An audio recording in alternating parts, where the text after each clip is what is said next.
खा लेते हैं तो हमारी अगली खबर आपके बहुत काम की हो सकती है। WHO ने आज एक रिपोर्ट जारी की है जिसके मुताबिक बाजार में मिलने वाली ज्यादातर एंटीबायोटिक दवाएं अब बेअसर साबित हो रही हैं, यानी इन्हें खाने से आपको कोई फायदा नहीं होने वाला। और इससे भी बड़ी परेशानी की बात यह है कि जिन नई एंटीबायोटिक दवाओं पर रिसर्च चल रहा है वो अभी पाइपलाइन में है और ज्यादा कारगर नहीं है।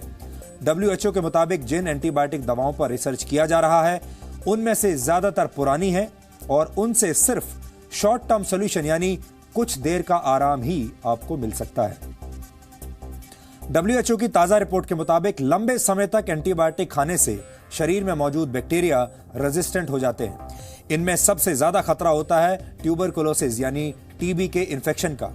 टीबी से भारत में वर्ष 2015 में करीब 4,80,000 लोगों की मौत हुई थी और आगे एंटीबायोटिक दवाओं के बेअसर होने से यह संख्या और बढ़ सकती है।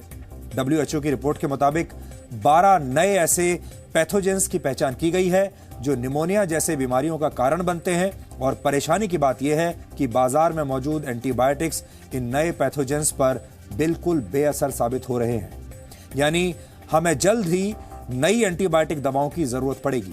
आपको जानकर हैरानी होगी कि पूरी दुनिया में हर साल 7 लाख लोगों की मौत एंटीबायोटिक रेजिस्टेंस की वजह से हो जाती है और वर्ष 2050 तक यह आंकड़ा 1 करोड़ प्रति वर्ष भी हो सकता है। एंटीबायोटिक दवाओं के इस्तेमाल के मामले में हमारा देश भारत पूरी दुनिया में नंबर 1 पर है। हमारे देश में लोग जरा सी बात पर एंटीबायोटिक दवाएं खा लेते हैं और जाने अनजाने में खतरनाक बैक्टीरिया की मदद करते हैं। सामान्य भाषा में कहा जाए तो वक्त गुजरने के साथ एंटीबायोटिक दवाएं खा खाकर शरीर के हानिकारक बैक्टीरिया अब इतने ताकतवर हो गए हैं कि उन पर इन दवाओं का असर होना बंद हो गया है। इसलिए आप इस बात का जरूर ध्यान रखें और अपने डॉक्टर से सलाह किए बगैर कभी भी एंटीबायोटिक्स न लें।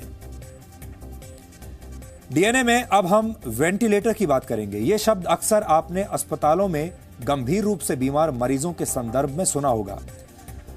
भगवान करे आपके किसी करीबी को कभी भी वेंटिलेटर की जरूरत ना पड़े, लेकिन जो लोग मौत से संघर्ष कर रहे होते हैं उनके लिए वेंटिलेटर कई बार जिंदगी देने वाला एक वरदान साबित होता है। हालांकि इसका सेटअप बहुत महंगा होता है और इसका खर्च हर मरीज नहीं उठा सकता, लेकिन दिल्ली के एम्स अस्पताल में अब एक ऐसा क्रांतिकारी आविष्कार हुआ है कि वेंटिलेटर आपकी जेब में समा जाए।